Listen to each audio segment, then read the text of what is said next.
ইন্টারনেটে ছাইরা দিয়া পুরো বিশ্বকে দেখায় এরা হলো টাটকা, আপনার হলো হিজলে। এরা টাটকা কি একথা বলেন, এরা কি টাটকা? আর এটা হচ্ছে এরা কি, এরা টাটকা হিজলে। এরা হলো আবু জেহেলের মতো। এরা কি আবু জেহেল যেমন ওর বউকে দিয়ে ব্যবসা করে নিছে, মদ বিক্রি করে নিছে, মদ খাইছে, অলঙ্গ হয় নাচছে, ওর বউয়ে আরেকজন যা ব্যবহার করছে। তো আবু জেহেল যেটা করছে, এই টিকটিকি পাঠি যারা নাকি নিজের বউকে দিয়া এই টিকটকে ভিডিও বানায় রিলস করে ছেড়ে টাকা রোজগার করতেছে, এদের মধ্যে আর আবু জেহেলের মধ্যে কোনো পার্থক্য নাই।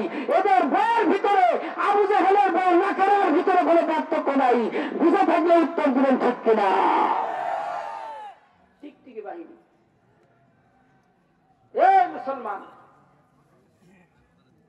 আজ থেকে তওবা করেন, নিজের বউকে চুল খুলে ঘুরতে দিবেন না।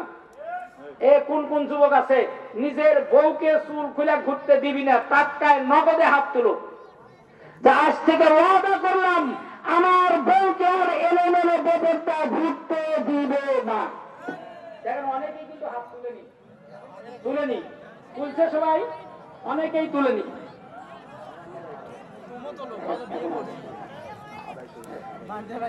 এখনো হাত তোলেনি, তার মানে কি? ডাল মে কুছ কালা হয়, কথা বলেন না কে?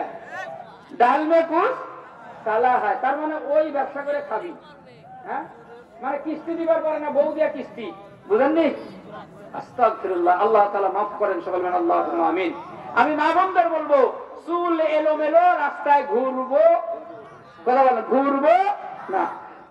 বাকি দুটা প্রশ্ন করছি, উত্তর কি দিছি? লাস্টের প্রশ্নের একটা উত্তর, মজার একটা উত্তর আছে, বুঝছেন? আমি সাধারণত দ্বিতীয় বক্তার দাওয়াত এখন গ্রহণ করি না।